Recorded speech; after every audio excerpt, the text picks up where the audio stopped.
The winter wind swept across the marshland outside a small Louisiana village called Cypress Hollow. Old wooden houses stood against the cold, their paint faded by years of storms and hard seasons. Grey clouds drifted low across the sky, covering the morning sun. The world felt quiet, but inside one man a storm had already begun. Malcolm Carter was known everywhere. At 52, he owned one of the largest construction companies in the South. His buildings stood across Atlanta, Houston, New Orleans, and Detroit. His name opened doors, his money solved problems, his success impressed strangers. Yet none of those things eased the loneliness waiting for him every night. The mansion outside New Orleans looked perfect from the road. Tall iron gates guarded the property. Expensive cars lined the driveway. Crystal lights filled every room. Yet Malcolm often wandered through empty hallways after midnight. He would pause beside family photographs and wonder why his life felt smaller each year. Wealth had given him comfort, but it had not given him peace. His father, Reverend Elijah Carter, often warned him about that trap. Elijah had grown up during segregation in rural Mississippi. He taught Malcolm that dignity mattered more than status. Character mattered more than applause. Malcolm always listened, but somewhere along the road, success became louder than wisdom. 3 months earlier, Malcolm had planned to marry Vanessa Brooks, a successful media personality from Atlanta. She was beautiful, ambitious, and admired by everyone who followed her online. Malcolm believed she loved him. He bought a ring, he booked a venue, he imagined growing old beside her. Then everything collapsed during a business trip. He returned early one afternoon to retrieve forgotten documents. The executive conference room door stood partially open. Inside, Vanessa sat beside his business partner, laughing intimately. Their conversation revealed more than either realized. They spoke openly about his fortune, his properties, and what they expected to gain after marriage. Neither mentioned love, neither mentioned loyalty. Malcolm walked away without entering the room. The betrayal cut deeper because it confirmed fears he carried for years. Later that evening, he cancelled the engagement. News outlets speculated endlessly. Friends offered sympathy. Business associates expressed concern. None understood the deeper wound. Malcolm was not grieving the relationship. He was grieving the possibility that nobody truly saw him. Days turned into weeks. Sleep became difficult. Food lost its taste. The mansion felt colder. One rainy evening, Malcolm sat near a fireplace while thunder rolled across the wetlands. His longtime executive assistant, Denise Walker, called to check on him. Denise had worked beside Malcolm for nearly 20 years. She came from a working-class family in Birmingham and never treated him differently because of his wealth. She listened while Malcolm spoke honestly for the first time. "How do I know who loves me?" he asked. Silence lingered before Denise answered, "Maybe you've never given people a chance to meet the real you." Her words settled heavily in his mind. That night, Malcolm stared through rain-covered windows. Across the water, an old fishing boat rocked gently in the darkness. He thought about his father's stories. He thought about generations of African-American families who survived hardship through faith, resilience, and community rather than money. Then an idea arrived. It sounded foolish. It sounded impossible. Yet it refused to leave. By sunrise, Malcolm had made his decision. He would disappear. Not forever. Long enough to discover whether kindness still existed beyond wealth. He would leave behind tailored suits, luxury vehicles, private meetings, and public recognition. He would travel through small towns and forgotten communities as an ordinary man struggling to rebuild his life. Only Denise would know the truth. When she arrived that afternoon, Malcolm handed her his phone. "I need your help," he said. She studied his face carefully. "You're serious. More serious than I've ever been." Denise shook her head slowly, amazed but understanding. Outside, winter rain continued falling over Cypress Hollow. The wind rattled ancient oak trees draped with Spanish moss. Somewhere in the distance, a church bell rang softly. Malcolm packed a single duffel bag. No expensive watches, no designer clothes, no security team, no signs of the empire carrying his name. For the first time in 30 years, he stepped into the world with nothing that identified him as Malcolm Carter, billionaire businessman. As darkness settled across the Louisiana countryside, He drove away from everything familiar. What he did not know was that in another small town several hours north, a 46-year-old elementary school teacher named Naomi Reed was facing a crisis of her own. And before winter ended, their lives would collide in a way neither could possibly imagine. Naomi Reed lived in the small river town of Willow Creek, Louisiana, where weathered wooden homes lined quiet roads beside the bayou. Winter mornings arrived wrapped in fog. The river moved slowly beneath grey skies, carrying reflections of bare trees and forgotten dreams. At 46, Naomi carried herself with quiet dignity. She taught third grade at the local elementary school and spent evenings caring for her elderly mother. Life had never been easy. Her husband, Terrence, died 12 years earlier in a trucking accident outside Memphis. Since then, Naomi learned how to survive disappointment without allowing bitterness to take root. The people of Willow Creek respected her. Parents trusted her. Children adored her. Yet respect did not pay medical bills. Her mother's health had declined during the previous year. Prescription costs climbed higher every month. Naomi often worked extra tutoring sessions after school just to stay ahead. That particular January morning felt colder than usual. Wind pushed through cracks in the old house. Naomi wrapped a blanket around her mother's shoulders while preparing breakfast. "You need to think about yourself sometimes," her mother said softly. Naomi smiled. "I've got everything I need." The answer sounded convincing. It wasn't entirely true. Loneliness visited her often. Not the dramatic loneliness people discussed in movies, a quieter loneliness. The kind that appeared during dinner when no one sat across the table. The kind that lingered during holidays after relatives returned home. The kind that whispered questions nobody could answer. Meanwhile, nearly 70 miles away, Malcolm Carter was experiencing an unfamiliar reality. His small rented room sat above a repair shop in a struggling rural community. The mattress sagged in the middle. The heater worked inconsistently. The walls carried stains from years of neglect. For the first few days, Malcolm found the experience strangely liberating. Nobody recognized him. Nobody expected anything from him. He picked up temporary work unloading supplies, cleaning storage yards, and helping local contractors. His hands developed blisters. His back ached each evening, yet he felt more connected to ordinary people than he had in years. Still, Denise's experiment had another purpose. She quietly arranged introductions with women from nearby towns. Malcolm never mentioned his past. He described himself simply as a man rebuilding after financial hardship. The first meeting lasted 12 minutes. The woman arrived, glanced at his worn jacket, and immediately lost interest. She spent the remainder of the conversation checking messages on her phone before leaving without finishing her coffee. The second encounter proved even worse.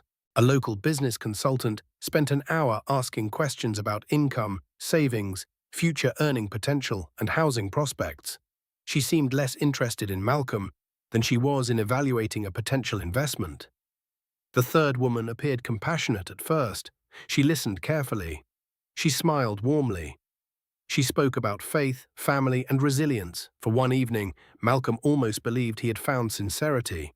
The next morning, she requested financial assistance for a personal emergency. Malcolm stared at the message and laughed bitterly. Not because he felt angry, because he felt foolish. By February, hope had started fading. One rainy afternoon, he called Denise. Maybe this was a mistake, he admitted. Denise remained silent for several seconds. 3 disappointments don't define humanity, she replied. Feels like they do.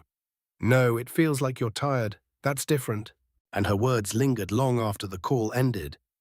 That evening, Malcolm wandered through Willow Creek while searching for temporary work opportunities. Rain drifted steadily from dark clouds. The town square looked almost abandoned. Storefront windows glowed faintly through the mist. Across the street, Naomi exited a grocery store carrying several bags. She noticed an elderly man struggling to push a broken wheelchair through standing water. Without hesitation, she set down her groceries and helped him reach shelter. The interaction lasted less than 5 minutes. She never looked around to see who noticed. She expected nothing in return. Malcolm observed the entire moment from beneath a bus stop shelter. Something about her stayed with him, not because she was glamorous, not because she commanded attention, because kindness seemed natural to her, like breathing, like sunlight, like something she offered the world without calculation. The next afternoon, fate intervened again. A sudden storm swept across Willow Creek while Malcolm searched for work. Heavy rain soaked his jacket, wind drove freezing water through every layer of clothing. Most businesses had already closed, the streets emptied quickly. Then he noticed a small community center near the river. Light glowed through the windows, warmth waited inside, and standing near the entrance was Naomi Reed. She looked directly at him, not through him, not around him, at him. For the first time in months, Malcolm felt seen. Then she opened the door and spoke words that would change both their lives. "You look freezing. Come inside before you get sick." Naomi stepped aside and held the door open while cold rain hammered the sidewalk outside. The community center smelled of coffee, soup, and old books. Folding tables filled the main room. Volunteers moved between families, gathered for an evening meal. Malcolm hesitated. Pride had always complicated accepting help. Even during this experiment, he struggled with the vulnerability of needing kindness. Naomi noticed his discomfort immediately. "Nobody keeps score in here," she said gently. "I'm not looking for charity."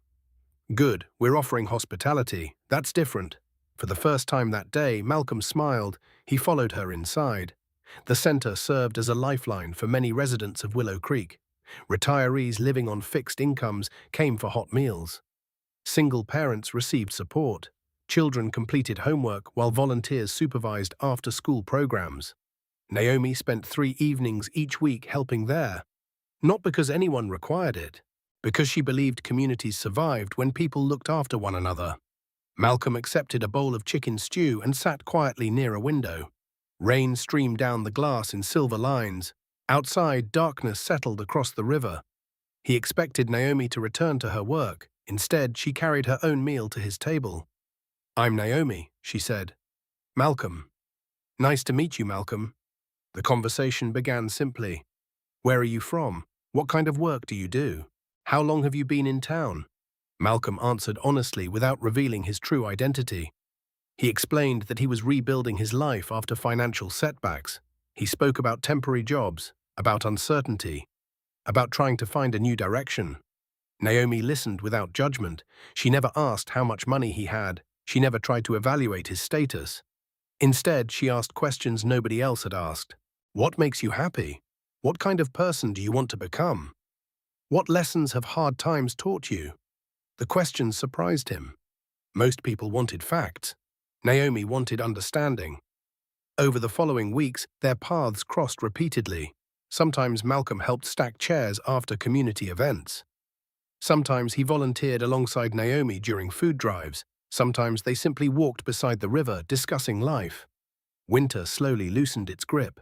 Foggy mornings gave way to brighter afternoons. Tiny green shoots appeared along the riverbanks, and somewhere along the way, Malcolm began looking forward to each conversation. One Saturday, Naomi invited him to help repair shelves at the elementary school. The building showed its age. Paint peeled from several walls. Budget shortages forced teachers to become resourceful. Malcolm spent the day fixing damaged furniture and organizing storage rooms. Children greeted Naomi enthusiastically whenever they passed. "Miss Reed! Miss Reed!"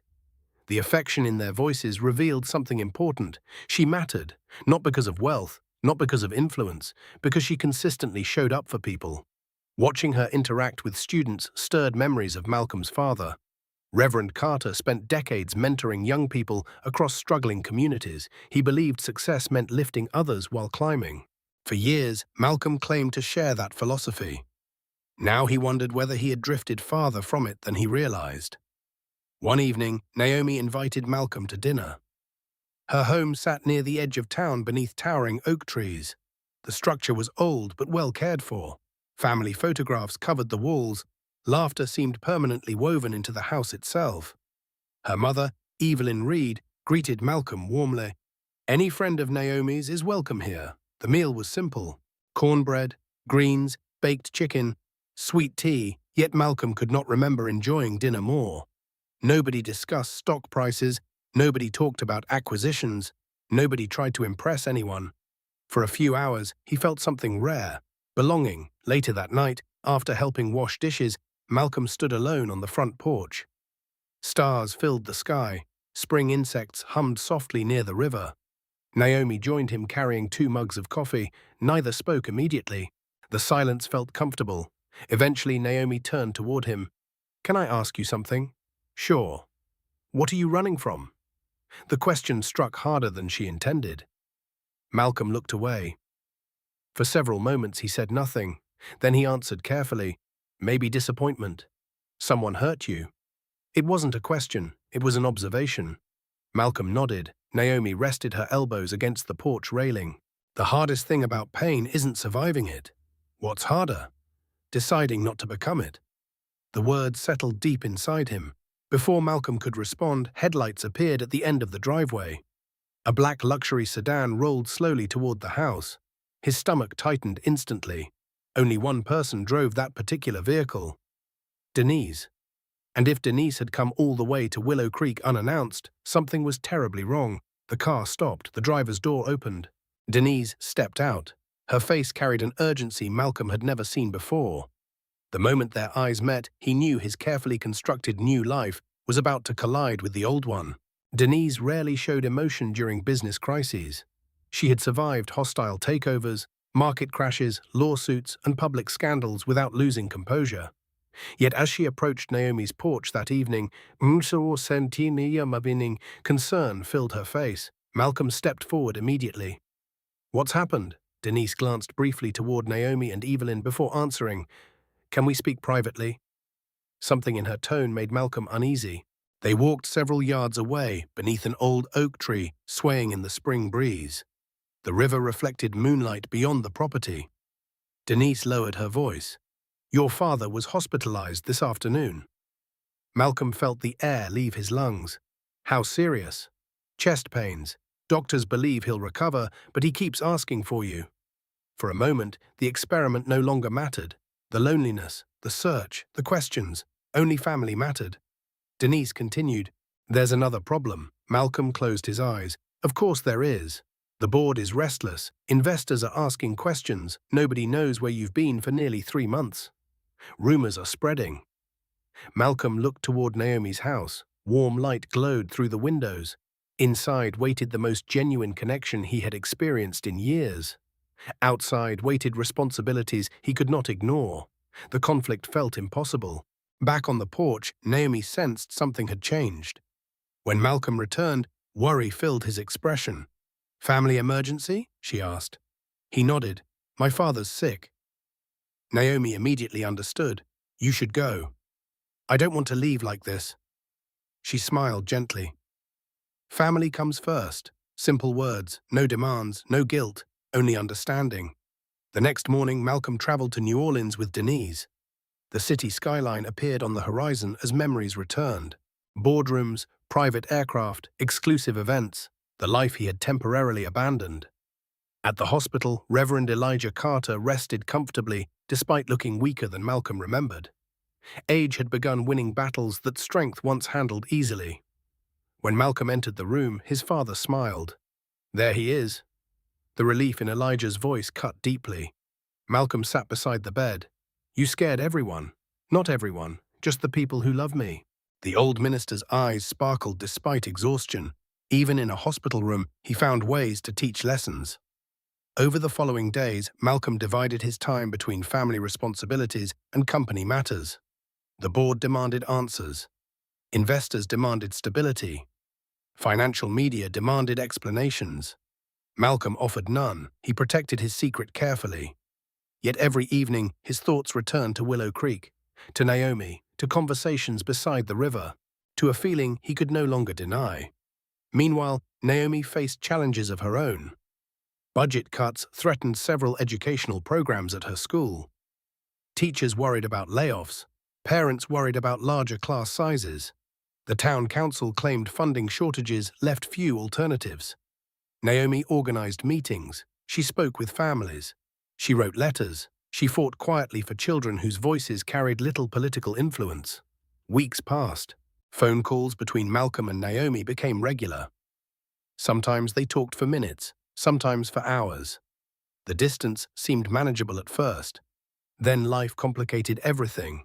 One afternoon, Malcolm attended a board meeting at Carter Development headquarters. Executives discussed a proposed commercial project. The development promised enormous profits. Unfortunately, it required purchasing land in several struggling communities, including Willow Creek. Malcolm studied the documents carefully. His heart sank. The proposal included demolishing dozens of affordable homes near the river. Families would receive compensation. Technically, the plan followed legal guidelines. Morally, it felt wrong, especially because he now knew many of those families. He knew their names, their stories, their struggles. The project suddenly became personal. Several board members pushed aggressively. This development could generate hundreds of millions. We're talking about transformative growth. The market opportunity won't wait forever. Malcolm listened quietly, then he asked one question. Have any of you actually visited Willow Creek? Silence followed. Nobody had. To them, it existed only as numbers on spreadsheets. That evening, Malcolm drove alone through the city. Rain streaked across the windshield. Traffic lights reflected against wet pavement. He remembered Naomi describing her students, the elderly residents living near the river, the families already struggling to survive. The decision before him carried enormous consequences. For the first time, the worlds of Malcolm Carter and Naomi Reed were colliding directly. Days later, Naomi received devastating news. The commercial development proposal had become public. Residents gathered anxiously at a town meeting. Fear spread quickly. Many believed wealthy outsiders planned to erase their community. As emotions rose, Naomi volunteered to help organize local resistance. What she did not know was that the company behind the proposal belonged to the man she was slowly falling in love with.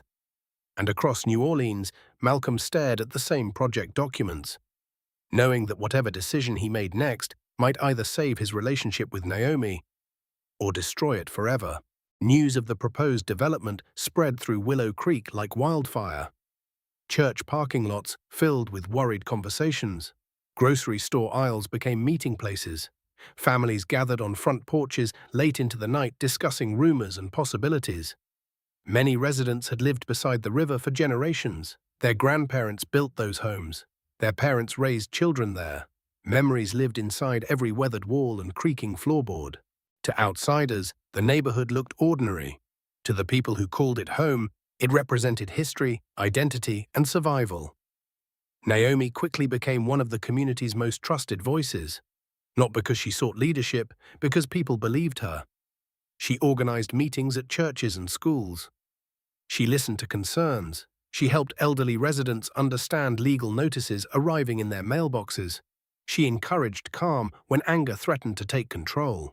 One evening, more than 100 residents gathered inside a Baptist church fellowship hall.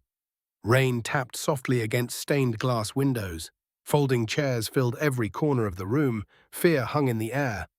An elderly woman stood first. "My husband built our house with his own hands. Where am I supposed to go?" A young father followed. "Compensation won't replace community." Others nodded. The concerns were real. The emotions were raw. Naomi listened carefully before speaking. "We don't need panic. We need unity." The room quieted. "Let's learn the facts. Let's understand our rights. Let's fight respectfully and intelligently." An applause followed. For many people, her words offered hope. Across the state, Malcolm faced mounting pressure. The board expected approval. Investors expected profits. Several executives privately warned him against emotional decision-making. They viewed Willow Creek as an opportunity. Malcolm increasingly viewed it as a test, not a business test, a character test. One afternoon, he visited his father. Reverend Carter had returned home from the hospital and spent most mornings sitting on a screened porch overlooking a small garden. Spring flowers had begun blooming. Birdsong filled the air. Malcolm described the situation honestly: the development, the profits, the community. Naomi. His father listened without interruption. When Malcolm finished, Elijah leaned back thoughtfully. "Do you know why your grandfather marched during the civil rights movement?" Malcolm nodded. "Because he believed people deserved dignity." "Exactly." The older man's voice remained calm. And dignity becomes inconvenient when money enters the conversation. That's when character matters most. Malcolm stared toward the garden. He already knew the right answer. The challenge involved accepting the consequences. That weekend, he drove to Willow Creek, not as a billionaire, not as a CEO, simply as Malcolm. Naomi met him near the river shortly before sunset. Golden light reflected across the water. Children played nearby while fishermen packed equipment for the evening. For a few moments, neither mentioned the development. Eventually, Naomi broke the silence. "You're carrying something heavy." Malcolm smiled sadly. "You always know." She waited patiently. Then he told her. Not everything, but enough. He admitted involvement with the company behind the proposal. Naomi's expression changed immediately. Confusion, disappointment, concern. "You're connected to them?" "Yes." The single word felt heavier than expected. Naomi stepped back slightly. The distance wasn't large. Emotionally, it felt enormous. "All this time? I didn't know about the project until recently. But you're part of it." Malcolm nodded. The truth hurt because it was true. For several seconds, only wind and water filled the silence. Then Naomi asked the question he feared most. "Who are you really, Malcolm?" His chest tightened. The secret had reached its breaking point. Every day that passed made honesty more necessary and more dangerous. He looked into her eyes, eyes that had shown him kindness without conditions, trust without calculation, affection without expectations. He wanted to tell her everything, yet fear held him back. Fear that revealing the truth would destroy what they built. Fear that she would see manipulation where he intended sincerity. Before he could answer, a local organizer approached them. "Naomi, the council meeting was moved up. We need you there." The moment vanished. Naomi turned toward town, then looked back at Malcolm. "When you're ready to tell me the whole truth, I'll listen." She walked away. Malcolm remained beside the river until darkness settled over Willow Creek. The water moved steadily beneath the moonlight, just as it had for generations, just as it would long after everyone involved was gone. For the first time since beginning his journey, Malcolm realized something important. He no longer feared losing his fortune. He feared losing Naomi. And 2 days later, events moved beyond his control. A regional newspaper published a front-page story identifying Carter Development as the company behind the project. Alongside the article appeared a large photograph of its CEO, Malcolm Carter. By sunrise, copies of the newspaper had reached Willow Creek, including Naomi Reed's front porch. Naomi found the newspaper folded neatly beside her front door early Saturday morning. The town was quiet. Fog drifted across the river. Birds called from oak branches above the yard. She carried the paper inside while preparing breakfast for her mother. At first, she paid little attention to the business section. Then a photograph caught her eye. The coffee mug slipped from her hand. It struck the floor and shattered. Across half the page appeared a familiar face. Malcolm. Except the article identified him as Malcolm Carter, Chief Executive Officer of Carter Development, billionaire entrepreneur, national business leader, one of the most influential African-American executives in the country. Naomi stared at the page. The room suddenly felt smaller. Every conversation replayed through her mind, every unanswered question, every moment he avoided discussing his past. The realization hurt more than she expected. Not because he was wealthy, because he had hidden the truth. Her mother looked over the newspaper and immediately understood. "That's him, isn't it?" Naomi nodded. "Why didn't he tell me?" No one had an answer. Across town, copies of the same article circulated rapidly. Residents gathered in diners and churches discussing the revelation. Some felt betrayed, others felt suspicious. Many assumed Malcolm's entire relationship with Naomi had been a calculated public relations strategy. Rumors spread faster than facts. By afternoon, Willow Creek buzzed with speculation. Meanwhile, Malcolm drove toward town knowing exactly what awaited him. The article had appeared earlier than expected. He planned to tell Naomi everything himself. Now he feared he was too late. When he arrived outside her house, she was waiting on the porch. The newspaper rested beside her. The expression in her eyes stopped him cold, not anger, disappointment. That hurt more. Malcolm climbed the steps slowly. For several seconds, neither spoke. Finally, Naomi lifted the paper. How long? Her voice remained calm. That somehow made it worse. Since before we met, Malcolm answered. She nodded once. So every conversation started with a lie. No. Then help me understand. The challenge wasn't hostile, it was honest. Malcolm took a deep breath.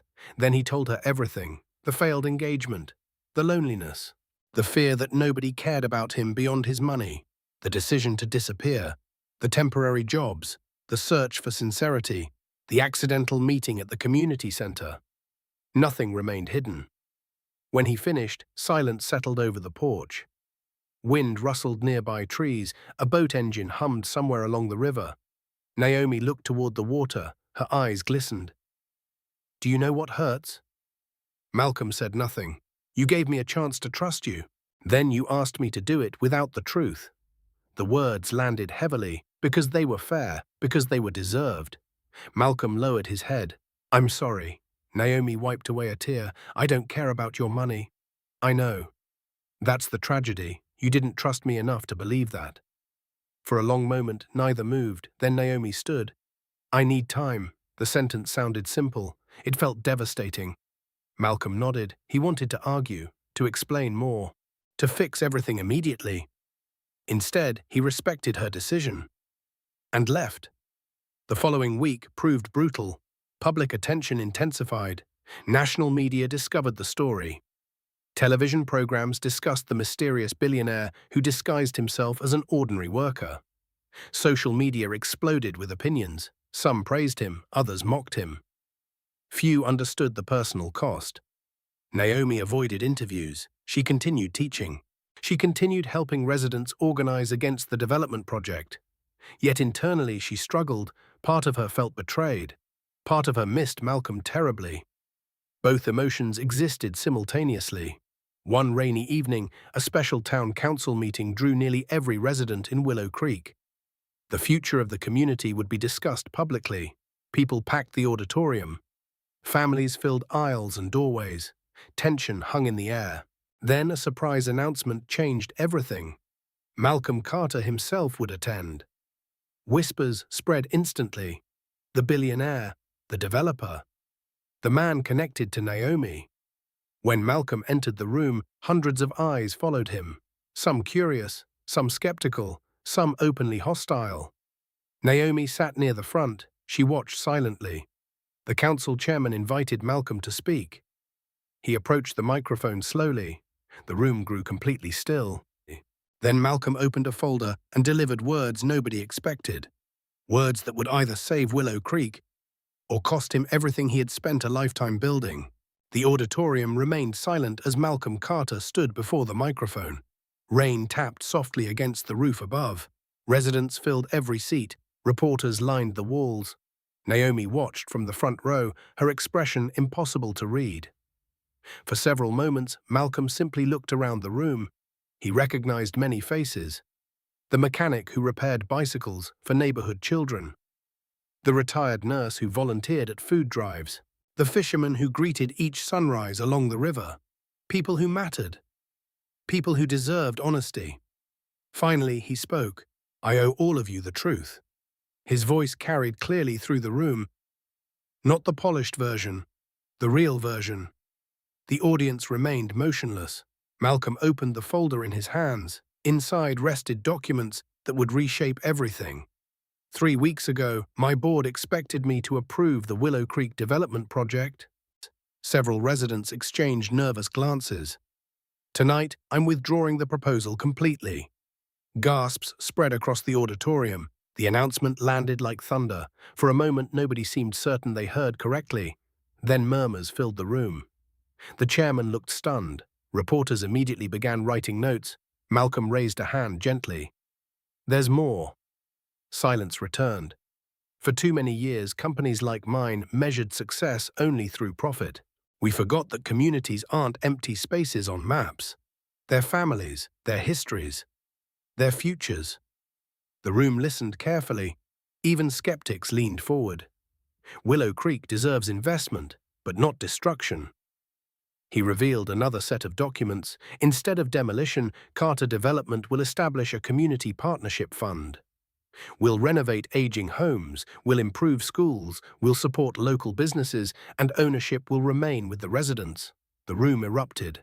Some applauded, some cried, others simply sat in shock. Naomi stared at Malcolm, not as a billionaire, not as a public figure, as a man making an expensive moral choice, because she understood something most people did not. This decision would cost him hundreds of millions, perhaps more.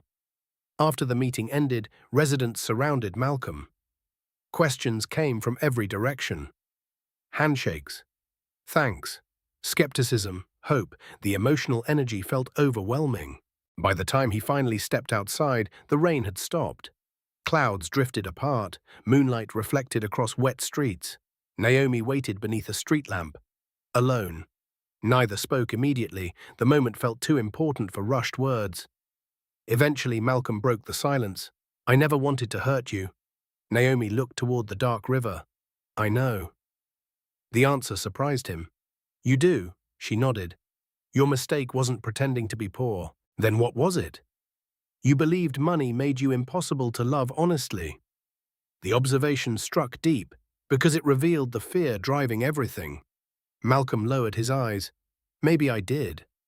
Naomi studied him carefully. "The man I cared about wasn't the billionaire." His heart raced. "And now?" She smiled sadly. "Now I need to figure out whether they're the same person." The answer wasn't rejection, but it wasn't forgiveness either. It was something harder. Patience. Over the following month, Willow Creek changed. Construction crews arrived, not to demolish homes, to repair them. Local contractors received work. School improvements began. Small businesses gained access to grants. People who once feared Malcolm gradually started trusting him. Not because of announcements, because his actions matched his promises. Meanwhile, a different battle unfolded inside Carter Development. Several board members viewed Malcolm's decision as reckless. Shareholders questioned the financial impact.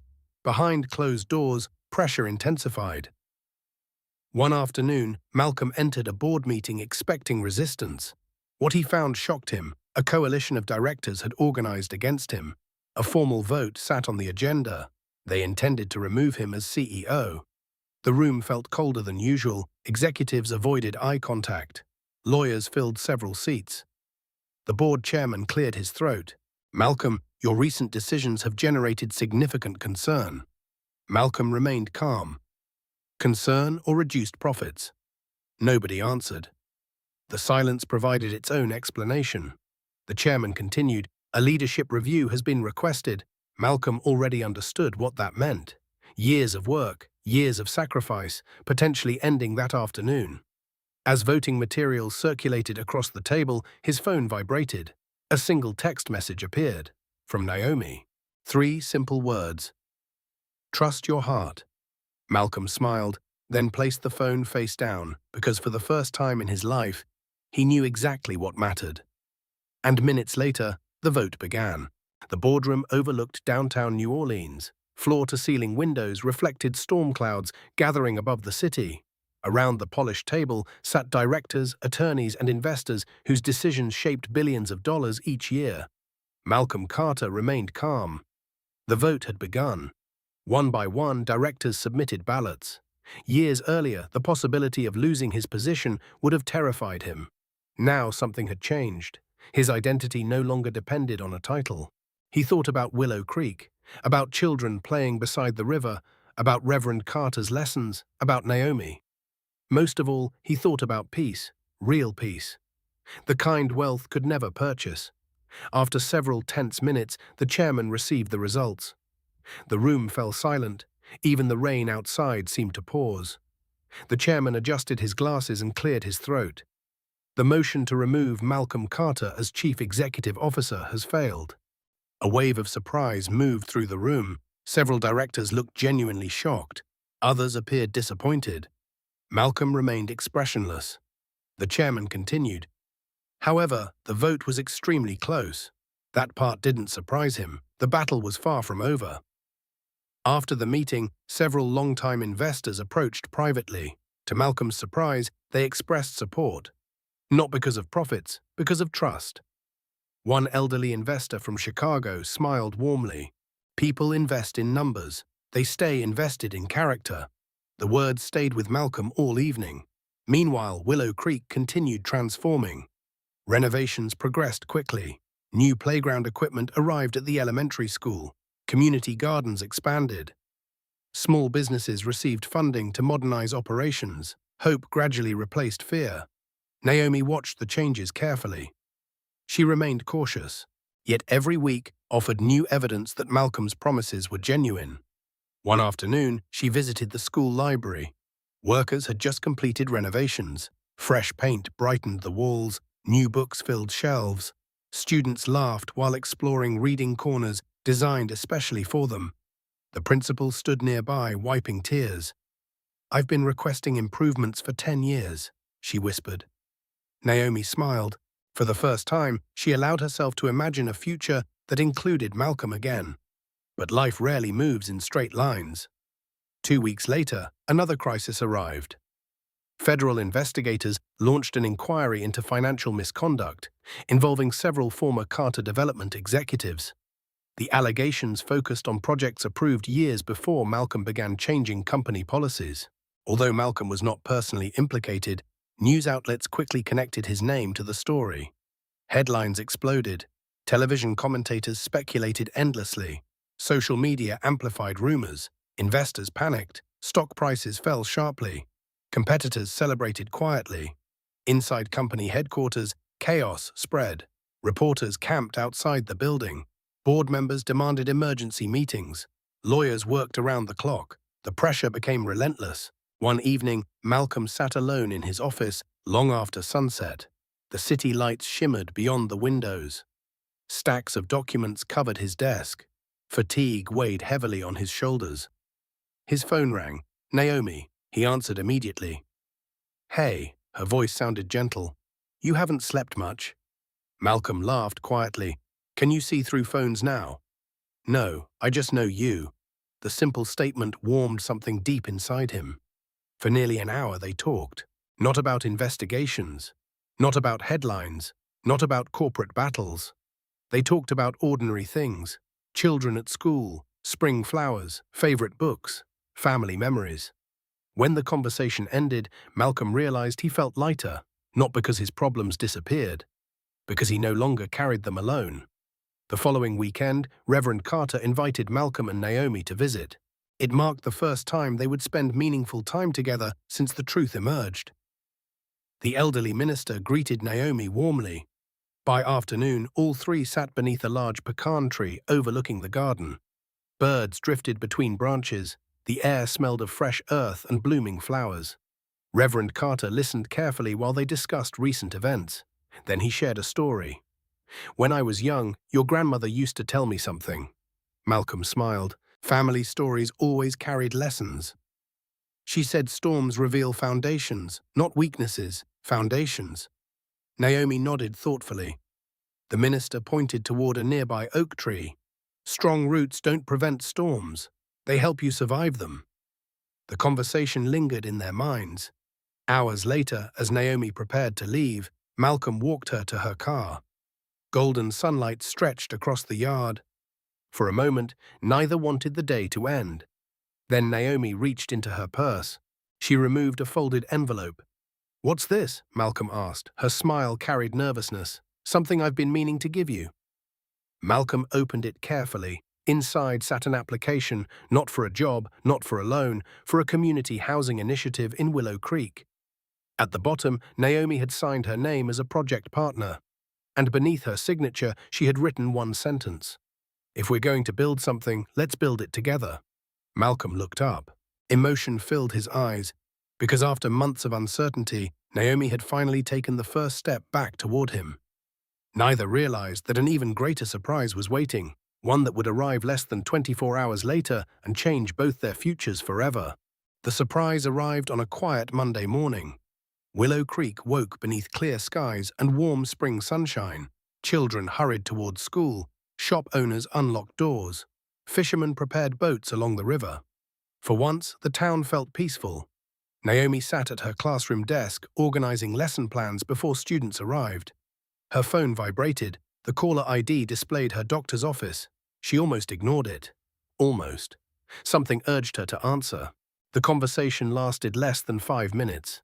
When it ended, Naomi remained perfectly still. The classroom around her seemed distant, the papers on her desk blurred.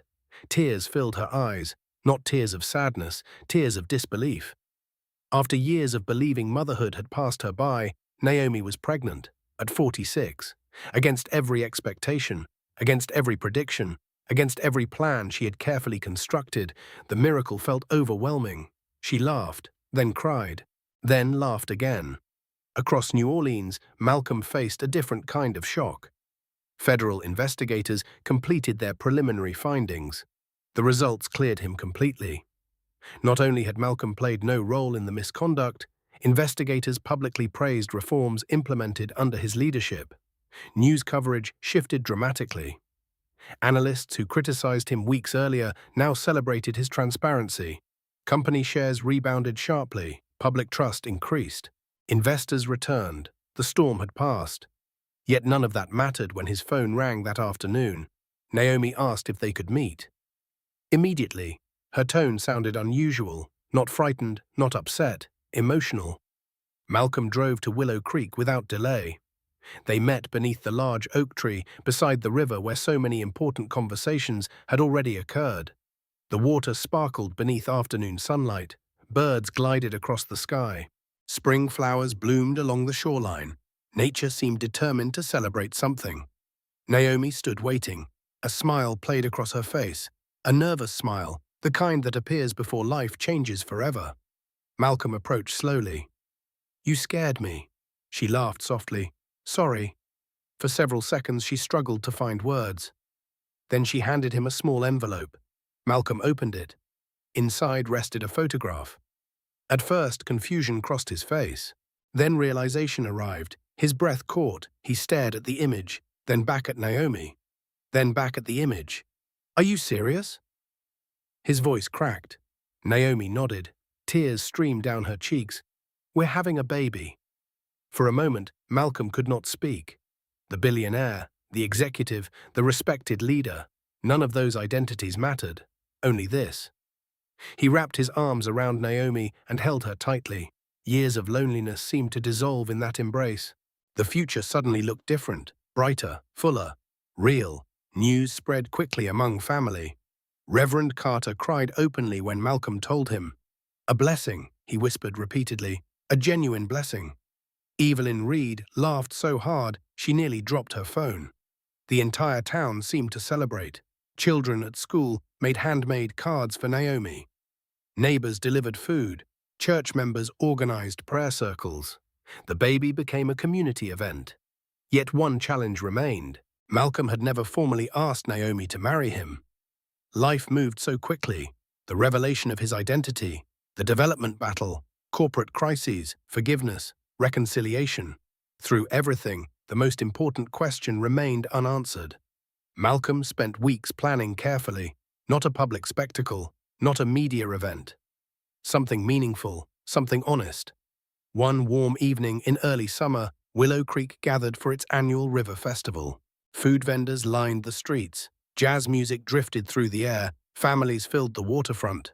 Children chased one another beneath strings of lights. As sunset painted the sky gold and purple, Malcolm led Naomi toward a small stage overlooking the river. Confusion crossed her face. Then she noticed familiar people everywhere. Her students, neighbors, friends, family. Reverend Carter, Evelyn Reed. Everyone who mattered. Malcolm took her hands. The crowd grew quiet. His voice remained steady despite emotion. "You met me when I was lost." Naomi's eyes filled with tears. "You believed in me when I didn't fully believe in myself." The river reflected the final light of day. "You taught me that character matters more than reputation, community matters more than status, love matters more than fear." Malcolm slowly lowered to one knee. Gasps rippled through the crowd. Then he revealed a ring, simple, elegant, beautiful, just like her. "Naomi Reed, will you marry me and build this future together?" The crowd held its breath. Naomi smiled through tears. The answer arrived instantly. Yes. Cheers erupted across the riverfront, music resumed, fireworks exploded overhead, and as Malcolm slipped the ring onto her finger, neither realized that their wedding day would soon become the event that united not only two families, but an entire community. Summer arrived in Willow Creek carrying warmth, music, and possibility. The river moved gently beneath bright skies. Children played beneath shade trees. Front porches filled with laughter during long evenings. For the first time in many years, the town felt hopeful about its future. The wedding became more than a celebration, it became a symbol. People spoke about it in barbershops, churches, schools, and community centers. Not because Malcolm Carter was wealthy, not because newspapers continued covering the story, because people saw themselves in it. They saw second chances. They saw healing. They saw proof that kindness still mattered. Preparations filled the weeks leading up to the ceremony. Naomi continued teaching despite growing tired more easily. Her students treated her pregnancy like a class project. They brought drawings, stories, and endless advice. Every day seemed to include another handmade gift. Malcolm visited Willow Creek whenever possible.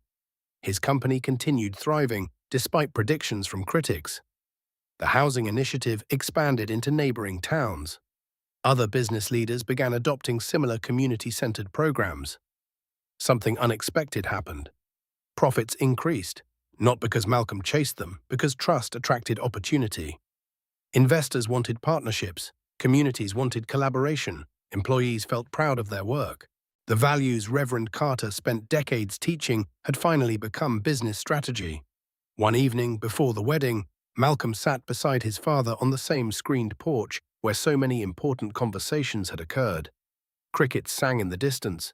The scent of jasmine drifted through the warm air. Reverend Carter smiled quietly. "You've changed." Malcolm laughed. "I hope that's a good thing." "It's the best thing." The older man looked toward the sunset. "You spent years building buildings. Now you're building people." The words meant more than any business award. On the morning of the wedding, Willow Creek awakened beneath clear blue skies. The ceremony took place beside the river. White chairs lined a grassy field overlooking the water. Wildflowers decorated the aisle. Local musicians played soft jazz melodies beneath a canopy of oak trees. Nothing about the event felt extravagant. Everything felt meaningful. Residents attended alongside executives from major cities. Teachers sat beside investors. Church members shared tables with business leaders. The barriers that usually separated people seemed absent. As guests settled into their seats, Malcolm waited near the riverbank. For once, he felt nervous. Not because of cameras, not because of attention, because love always carried vulnerability. Then Naomi appeared. The entire crowd stood. She wore a simple ivory dress that moved gently in the summer breeze. Her smile carried wisdom earned through hardship. Her eyes reflected joy impossible to fake. Malcolm felt tears forming immediately. The woman walking toward him represented everything money could never buy. Trust, grace, patience, love. When she reached him, neither spoke for a moment. Words seemed unnecessary. The ceremony remained beautiful in its simplicity. They exchanged vows written by hand, promises grounded not in perfection, but commitment, promises shaped by honesty, promises tested by adversity before marriage even began. When the minister pronounced them husband and wife, applause echoed across the river. Cheers filled the air, music followed, laughter followed. Hope followed. Months later, autumn painted Willow Creek in shades of gold and crimson. On a cool October morning, Naomi gave birth to a healthy baby girl. They named her Faith, because faith had carried them through every storm. Faith in people, faith in love, faith in second chances. Years passed, Faith grew surrounded by community. She played along the riverbanks, learned stories from her grandparents, watched her parents dedicate themselves to serving others. The housing initiative expanded across several states. The school flourished. The town prospered. Yet the tradition Malcolm valued most happened every year on the anniversary of the rainy evening when Naomi first invited a cold stranger inside. Together, they hosted a community dinner. No speeches, no publicity, no reporters, just food, conversation, and gratitude. 1 year after guests departed and sunset reflected across the river, Malcolm and Naomi sat quietly on a wooden bench. Faith chased fireflies nearby. The world felt peaceful. Naomi rested her head against Malcolm's shoulder. Do you ever think about how differently everything could have ended? Malcolm smiled. Sometimes. What do you think the lesson is? He watched their daughter laugh beneath the fading light. Then he answered, the richest people aren't the ones who own the most. They're the ones who have someone willing to stand beside them when ownership means nothing. Naomi squeezed his hand. The river continued flowing. The sun slowly disappeared, and surrounded by family, purpose, and love, Malcolm finally possessed the one thing he spent years searching for: home. Subscribe to the channel, leave a comment, and share this video.